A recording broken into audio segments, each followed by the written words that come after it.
JPC की बैठक चल रही है वक्फ एक्ट के ऊपर। जेपीसी ये देख रहा है कि वक्फ एक्ट लीगल है या इलीगल है, कॉन्स्टिट्यूशनल है या अनकॉन्स्टिट्यूशनल है। आज मैं जेपीसी के सभी माननीय सांसदों से विनम्रतापूर्वक कुछ सवाल पूछता हूँ। पहले सवाल यह है कि भारत संविधान से चलेगा या भारत पर्सनल लॉ से चलेगा। भारत के संविधान के प्रियम्बल में जब सेकुलर शब्द जोड़ दिया है तो क्या सेकुलर शब्द होने के बावजूद भारत में मजहब के आधार पर अलग अलग कानून चल सकता है क्या? आखिर भारत के संविधान में WAQF कहाँ लिखा है, वक्फ कहाँ लिखा हुआ है? भारत के संविधान के किस आर्टिकल में किस पन्ने पे वक्फ लिखा हुआ है? ये माननीय सांसद एक बार पढ़ें और सोच के बताएं। अगर वक्फ एक्ट ठीक है तो फिर ऐसा ही कानून हिंदू, जैन, बौद्ध, सिख के लिए क्यों नहीं है? अगर ये वक्फ एक्ट ठीक है तो ऐसा ही कानून पारसी के लिए, ईसाई के लिए, यहूदी के लिए, बहाई के लिए क्यों नहीं है? अगर ये वक्फ बोर्ड सही है तो जितनी शक्तियां वक्फ बोर्ड के पास है, ऐसा बोर्ड हिंदू के लिए क्यों नहीं है, जैन के लिए क्यों नहीं है, बौद्ध के लिए क्यों नहीं है, सिख के लिए क्यों नहीं है? वक्फ बोर्ड जैसा ही बोर्ड पारसी, ईसाई, यहूदी, बहाई के लिए क्यों नहीं है? जैसे इस कानून में वक्फ ट्रिब्यूनल का प्रावधान है, वक्फ ट्रिब्यूनल जो जमीनों का मुकदमा डिसाइड कर रहा है, ऐसा ही ट्रिब्यूनल हिंदू, जैन, बौद्ध, सिख के लिए क्यों नहीं है? ऐसा ही ट्रिब्यूनल पारसी, ईसाई, यहूदी, बहाई के लिए क्यों नहीं है? माननीय सांसद अच्छी तरीके सोचे कि क्या संविधान में सेकुलर शब्द रहते हुए भी वक्फ बोर्ड चल सकता है क्या? वक्फ ट्रिब्यूनल चल सकता है क्या? वक्फ एक्ट चल सकता है क्या? और यदि हाँ तो ठीक है, फिर आप एक काम करिए, फिर सनातन बोर्ड भी बनाइए, क्रिश्चियन बोर्ड भी बनाइए, पारसी बोर्ड भी बनाइए, यहूदी बोर्ड भी बनाइए, बहाई बोर्ड भी बनाइए, जैन बोर्ड भी बनाइए, जैन बौद्ध बोर्ड भी बनाइए। अगर वक्फ ट्रिब्यूनल सही है तो आप हिंदू ट्रिब्यूनल भी बनाइए, जैन ट्रिब्यूनल भी बनाइए, बौद्ध ट्रिब्यूनल भी बनाइए, यहूदी ट्रिब्यूनल भी बनाइए, पारसी ट्रिब्यूनल भी बनाइए, ईसाई ट्रिब्यूनल भी बनाइए, फिर सबके लिए बनाइए। ऐसा नहीं हो सकता कि एक कम्युनिटी का जमीन का मुकदमा तो वक्फ ट्रिब्यूनल में चलेगा और बाकी सबका मुकदमा सिविल जज के यहाँ चलेगा, कोर्ट में चलेगा। ऐसा नहीं चल सकता। ये संविधान का सरासर वायलेशन है, ये सेकुलर शब्द का वायलेशन है। मैं माननीय सांसदों से पूछ रहा हूं कि भारत में मजहब के आधार पर कोई और बोर्ड है क्या? मजहब के आधार पर कोई और ट्रिब्यूनल है क्या? मजहब के आधार पर जितनी शक्तियां ट्रिब्यूनल को दी हैं, ऐसी और किसी ट्रिब्यूनल के पास है क्या? अच्छा, ये तो हो गई कॉन्स्टिट्यूशनल बात।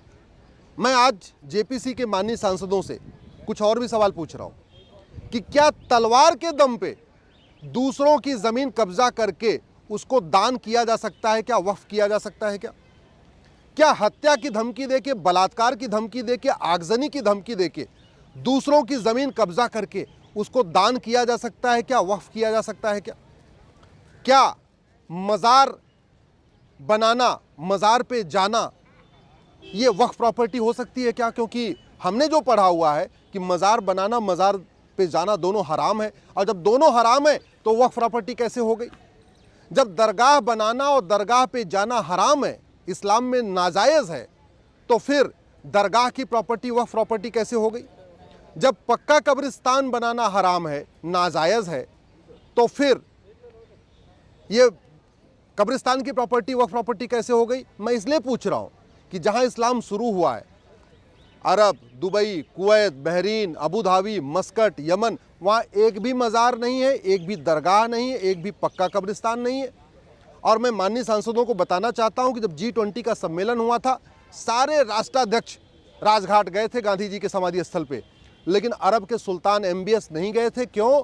क्योंकि उनका कहना था ला इलाहा इल्लल्लाह, अल्लाह के अलावा और किसी की इबादत नहीं हो सकती है, इसलिए मज़ार पे जाना, दरगाह पे जाना, पक्के कब्रिस्तान पे जाना हराम है। और इसीलिए खाड़ी देशों में एक भी मज़ार नहीं, एक भी दरगाह नहीं, एक भी पक्का कब्रिस्तान नहीं। मैं माननीय सांसदों से भी पूछ रहा हूँ कि जो कानून नापाक लोगों की ज़मीन को भी पाक बना रहा है, मैं नापाक इसलिए कह रहा हूँ क्योंकि जो गैर मुस्लिम है उनको नापाक कहते हैं, तो जो नापाक है उसकी ज़मीन पाक कैसे हो गई? जब उसकी ज़मीन भी नापाक है तो वो वक्फ कैसे हो गई? जो आदमी काफिर है, जो नापाक है, जो उसकी ज़मीन पाक कैसे हो जाएगी? मैं इसलिए कह रहा हूँ क्योंकि जितना मैंने वक्फ के बारे में पढ़ा है उसमें लिखा है कि वही ज़मीन वक्फ हो सकती है, वही ज़मीन दान हो सकती हो जो या तो पुश्तैनी ज़मीन हो या अपनी ज़मीन हो, नेक तरीके से कमाई गई हो, ईमानदारी मेहनत से कमाई गई हो, किसी की कब्ज़ा करके, किसी से छीन के, किसी से ज़बरदस्ती करके ली गई ज़मीन वक्फ नहीं होती है, दान नहीं होती। और ऐसा कई हदीसों में लिखा हुआ है, मैंने खुद भी पढ़ा हुआ है। इसलिए माननीय सांसदों से मेरा आग्रह है कि जब दूसरों की कब्ज़ा की गई ज़मीन वक्फ हो ही नहीं सकती है तो ये वक्फ एक्ट किसकी ज़मीन को वक्फ प्रॉपर्टी डिक्लेयर कर रहा है? अब माननीय सांसदों को तय करना है कि भारत शरीयत से चलेगा या भारत संविधान से चलेगा। माननीय सांसदों को तय करना है कि भारत में मज़हब के आधार पर अलग अलग कानून चलेगा या सबके लिए एक देश एक विधान होगा। माननीय सांसदों को तय करना है कि भारत में अब अलग अलग मज़हब के आधार पर बोर्ड चलेंगे, मज़हब के आधार पर ट्रिब्यूनल चलेंगे, या सबके लिए एक समान दान संहिता होगी, समान धर्मस्थल संहिता होगी, समान संपत्ति संहिता होगी। मैं माननीय सांसदों से कह रहा हूँ, एक बार संविधान का शेड्यूल 7 खोलिए। शेड्यूल 7 में काम का बंटवारा है।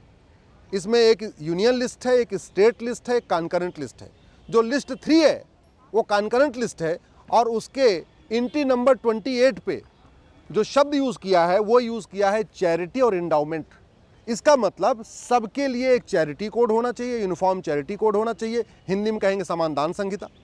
और इसमें जो शब्द यूज़ किया इंडाउमेंट, यानी सबके लिए एक समान धर्मस्थल संहिता होनी चाहिए, अलग अलग नहीं होना चाहिए। और इसीलिए इस वक्फ एक्ट हमने चैलेंज किया है।